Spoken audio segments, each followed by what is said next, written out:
আসসালামু আলাইকুম প্রিয় এসএসসি স্টুডেন্টস। তোমাদের জন্য তোমাদের 11 নম্বর অধ্যায়, সে অধ্যায়ের কিছু প্রশ্ন আমরা আলোচনা করব। এগুলো হচ্ছে খ বিভাগের প্রশ্ন।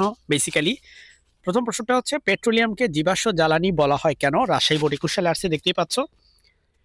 পেট্রোলিয়ামকে জীবাশ্ম জ্বালানি বলা হয় কারণ বহু প্রাচীনকালের উদ্ভিদ ও প্রাণীর মৃতদেহের যে ধ্বংসাবশেষ মাটির নিচে পাওয়া যায় তাকে জীবাশ্ম বলে।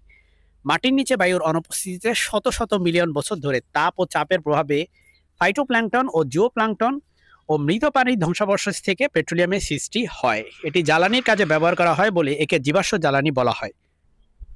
তার মানে পেট্রোলিয়াম হচ্ছে এক ধরনের জীবাশ্ম, আবার সেটিকে জ্বালানি হিসাবে ইউজ করা হয়। সুতরাং পেট্রোলিয়াম হচ্ছে বেসিক্যালি জীবাশ্ম জ্বালানি। নেক্সট প্রশ্ন হচ্ছে, দেখো বেনজিনকে অ্যারোমেটিক হাইড্রোকার্বন বলা হয় কেন? এটা কতবার আসছে, জাস্ট তুমি একবার দেখলেই বুঝতে পারবা বেনজিনকে অ্যারোমেটিক হাইড্রোকার্বন কেন বলা হয়। Rajshahi board 21, Comilla board 23, Dinajpur board 23-এ আসছে এটা। বেনজিনকে অ্যারোমেটিক হাইড্রোকার্বন বলা হয় কারণ বেনজিন যৌগটি হাইড্রোজেন ও কার্বনের সমন্বয়ে গঠিত। বেনজিনের ক্ষেত্রে 6 কার্বন নিয়ে যৌগটি গঠিত হয় এবং এতে দ্বিবন্ধন থাকে, অর্থাৎ পর্যায়ক্রমে কার্বন কার্বন একটি একক বন্ধন এবং একটি দ্বিবন্ধন বিদ্যমান, যা অ্যারোমেটিক যৌগের বৈশিষ্ট্য। যেহেতু বেনজিন যৌগটি COH মানে কার্বন এবং হাইড্রোজেন নিয়ে গঠিত, তাই এটি হাইড্রোকার্বন এবং যৌগটিতে অ্যারোমেটিক বৈশিষ্ট্য বিদ্যমান, তাই একে অ্যারোমেটিক হাইড্রোকার্বন বলা হয়। ফেনলকে অ্যারোমেটিক যৌগ বলা হয় কেন?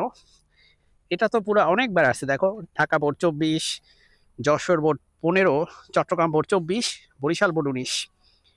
ফেনলকে অ্যারোমেটিক যৌগ বলা হয় কেন? বেনজিন জাতক ও এক বা একাধিক বেনজিন বলয় বিশিষ্ট যৌগ বা বেনজিনের ধর্ম সদৃশ যে কোনো বলয়াকার যৌগকে অ্যারোমেটিক যৌগ বলে। এইসব যৌগ সমতলীয় চক্রীয় হয় এবং এতে একান্তর দ্বিবন্ধনের উপস্থিতি থাকে। ফেনল একটি বেনজিন জাতক, আসলে ফেনল তো হচ্ছে বেনজিন থেকে তৈরি হয়, তাই না? এবং সমতলীয় চক্রীয় যৌগ, যাতে 3টি একান্তর দ্বিবন্ধন রয়েছে, কাজেই ফেনল একটি অ্যারোমেটিক যৌগ। যদি তুমি পারো ফেনলের সংকেতটা এঁকে দিবা তাহলে সবচেয়ে বেস্ট হয়। পরবর্তী প্রশ্নটি ঢাকা বোর্ড 19-এ আসছে, মিথেনের অপূর্ণ দহন পরিবেশের জন্য ক্ষতিকর, ব্যাখ্যা করো। মিথেনের অপূর্ণ দহন পরিবেশের জন্য ক্ষতিকর কারণ মিথেনের অপূর্ণ দহনে কার্বন ডাইঅক্সাইডের পরিবর্তে অতি বিষাক্ত কার্বন মনোক্সাইড ও কার্বন উৎপন্ন হয়। তুমি বিক্রিয়াটা লিখে দিবা, এই যে মিথেনের সাথে অক্সিজেন বিক্রিয়া করে কার্বন মনোক্সাইড তৈরি হয়ে যাচ্ছে, আবার মিথেনের সাথে অক্সিজেন বিক্রিয়া করে কার্বন তৈরি হয়ে যাচ্ছে। তাহলে মিথেনের যদি অপূর্ণ বিক্রিয়া হয়, সেখানে কার্বন ডাইঅক্সাইড তৈরি না হয়ে কার্বন মনোক্সাইড তৈরি। আর আমরা জানি কার্বন মনোক্সাইড ইনহেল করলে আমরা কিন্তু কার্ডিয়াক অ্যারেস্ট থেকে শুরু করে ভয়ঙ্কর সব বিপদ হতে পারে। মানুষের জীবন নাশকারী একটা গ্যাস হচ্ছে কার্বন মনোক্সাইড। পরবর্তী প্রশ্ন হচ্ছে যে বিউটেন একটি প্যারাফিন, ব্যাখ্যা করো। সিলেট বোর্ড 19-এ আসছে। বিউটেন একটি প্যারাফিন। প্যারাফিন ল্যাটিন শব্দ যার অর্থ নিষ্ক্রিয় বা আকর্ষণ নেই। বিউটেনে কার্বন কার্বন ও কার্বন হাইড্রোজেন বন্ধন সমূহ অত্যন্ত শক্তিশালী হয়। বিউটেন সাধারণত রাসায়নিকভাবে নিষ্ক্রিয় হয়, ফলে এটি সাধারণত তীব্র অ্যাসিড, ক্ষারক ও জারক বা বিজারক পদার্থের সাথে বিক্রিয়া করে না, তাই বিউটেনকে প্যারাফিন বলে। সো নেক্সট কোশ্চেনে চলে যাচ্ছি। ময়মনসিংহ বোর্ড 2022-এ আসছে যে C3H7 মূলকের নামকরণ, ব্যাখ্যা করো। অ্যালকেন থেকে একটি হাইড্রোজেন পরমাণু অপসারণ করলে যে একযোজী মৌলকের সৃষ্টি হয় তাকে অ্যালকাইল মূলক বলে। এর সাধারণ সংকেত CnH2n+1। উচ্চারণের ক্ষেত্রে শেষে আইল শব্দ যোগ করতে হয়, যেমন C3H8 এটাকে বলে প্রোপেন।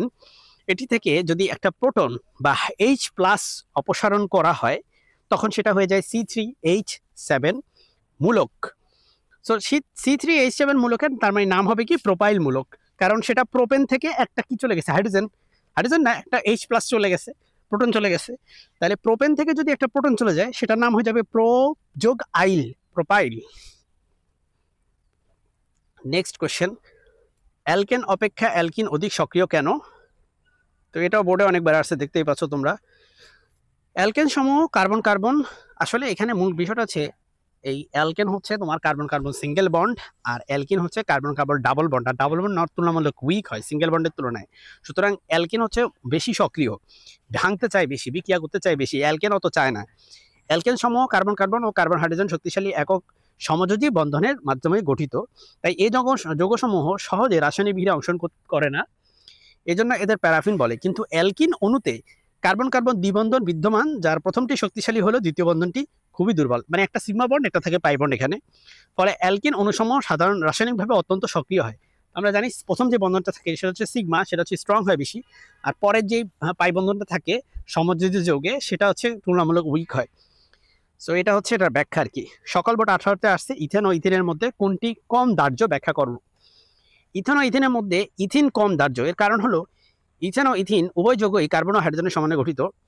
কার্বন ও হাইড্রোজেন উভয় দাহ্য পদার্থ হলেও কার্বনের তুলনায় হাইড্রোজেন অধিকতর দাহ্য। অ্যালকিনে C2H4 হাইড্রোজেনের শতকরা পরিমাণ অ্যালকেনের C2H6 তুলনায় কম।